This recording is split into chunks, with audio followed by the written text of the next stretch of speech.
व्यवस्था विवरण 4 उसकी 15 से 19 आयत में लिखा है, इसलिए तुम अपने विषय में बहुत सावधान रहना, क्योंकि जब यहोवा ने तुमसे होरेब पर्वत पर आग के बीच में से बातें की, तब तुमको कोई रूप ना दिखाई पड़ा।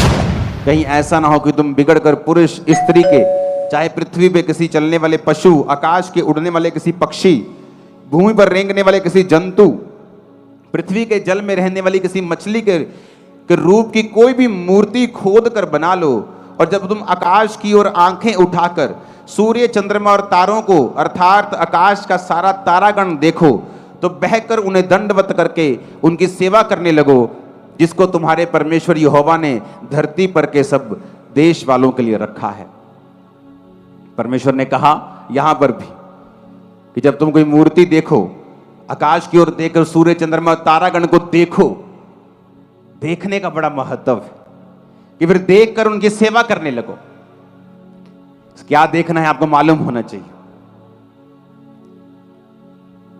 आप ऐसी जगहों पे क्यों जाएंगे जहां पर आपको परमेश्वर के अलावा कुछ और दिखता है? क्योंकि जब आप देखेंगे, वो देखने से ही आप मोहित होंगे और एक मैसेज आपकी स्पिरिट के अंदर जाएगा और शैतान उस देखने को इस्तेमाल करेगा। जिस तरह परमेश्वर ने अब्राहम के देखने में इस्तेमाल किया कि अब्राहम देख, जितनी भूमि तू देखेगा मैं तेरे और तेरे वंश को दे दूंगा, युग युग के लिए दे दूंगा। और अब्राहम ने देखा और रिसीव कर ली।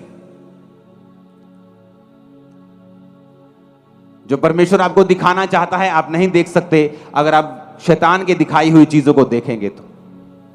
और इस तकड़ी में कभी शरीर ने देखा, कभी आत्मिक आंखों ने देखा, कभी आप शरीर ने देखा, कभी बंद कर दिया, फिर आप ऐसे ही रहेंगे कितने साल। और परमेश्वर इंतजार करेगा कि कब तू पूरी तरह से अपनी आंखों को मुझे देगा और मैं तुझे वो दिखाऊंगा जो मैं तुझे देना चाहता हूं।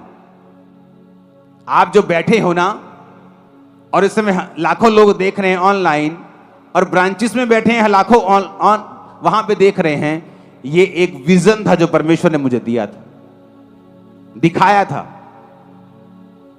तो वो तो मेरे लिए था, आपके लिए क्या है? परमेश्वर ने अगर आपके 10 बच्चे हैं तो 10 बच्चों के लिए आपके पास योजना होती है। अगर आपके 2 बच्चे हैं, 3 बच्चे हैं, उनके लिए आपके पास योजना होती है। आप नहीं कहते एक बच्चे को मैं ऐसा करूंगा, 2 को मैं नहीं दे सकता। अगर 3 रोटियां हैं तो आप 3 को बांट देंगे, 2 है तो 2 को बांट देंगे। आप ऐसा नहीं बोलेंगे कि एक बच्चा 2 खा ले, एक मर जाए, ऐसा आप कहीं नहीं कहते। अगर यीशु मसीह ने आपको बुलाया है तो ये 100% है। आप किसी भी जाति समाज के छोटे बड़े, सबसे छोटे क्यों ना हो, वो कुछ ना कुछ आपको दिखाकर आपको देना चाहता है। और ये पक्की बात है। वो आपके हस्बैंड के लिए आपको दिखा सकता है, आपकी फैमिली के लिए दिखा सकता है, आपकी जॉब के लिए दिखा सकता है, प्रमोशन कैसे लेनी है दिखा सकता है, कैरियर में कैसे आगे बढ़ना है, सेवा में कैसे आगे बढ़ना है, वो आपको दिखा सकता है। और जब आप लगातार वो देखते रहेंगे जो परमेश्वर आपको दिखा रहा है, फिर वो पल पल और थोड़ा थोड़ा करके, बिट बिट करके आगे आपको अंश अंश करके आगे लेके जाता रहेगा और एंड में आपको वहां ले जाएगा जो आपके लिए मास्टर प्लान परमेश्वर ने तैयार किया हुआ है। कितने मेरी बात को समझ रहे हैं? अब परमेश्वर ने तो सब कुछ रखा हुआ है। अब परमेश्वर ने मान लो अब्राहम के लिए भूमि रखी हुई है, लेकिन अब्राहम की आंखें तो बेचारे की फ्री नहीं हो रही। कभी वो किसी को देख रहा है, कभी किसी लड़की को देख रहा है, कभी किसी औरत को देख रहा है, कभी पैसे की ओर देख रहा है। अब्राहम की आंखें तो फ्री नहीं हुई, तो परमेश्वर कैसे बोलेगा अब्राहम देख? उसकी आंखें फ्री हैं तो परमेश्वर ने कहा अब्राहम देख। जब आंखें फ्री होंगी, जब शरीर फ्री होगा और प्रभु की ओर चला जाएगा, तब परमेश्वर दिखाएगा आपको। अगर आप स्टूडेंट हैं आप देखेंगे, बिजनेसमैन हैं आप देखेंगे, आप कुछ भी करते हैं, किसी भी कैरियर में, किसी भी कॉलिंग में है, किसी भी बुलाहट में है, आप देखना शुरू करेंगे परमेश्वर किस तरह से आपको कामयाब करता है। आप वरी में हैं, आप चिंता में हैं, आपका बच्चे आपके सुनते नहीं, आप अपने जीवन को समर्पित करके, आंखों कानों को समर्पित करके प्रभु की ओर चलिए। धीरे धीरे प्रभु आपसे बात भी करेगा आपके कानों में, और आपको दिखाएगा भी, आपको विजन भी दिखाएगा, आपको बुद्धि भी देगा।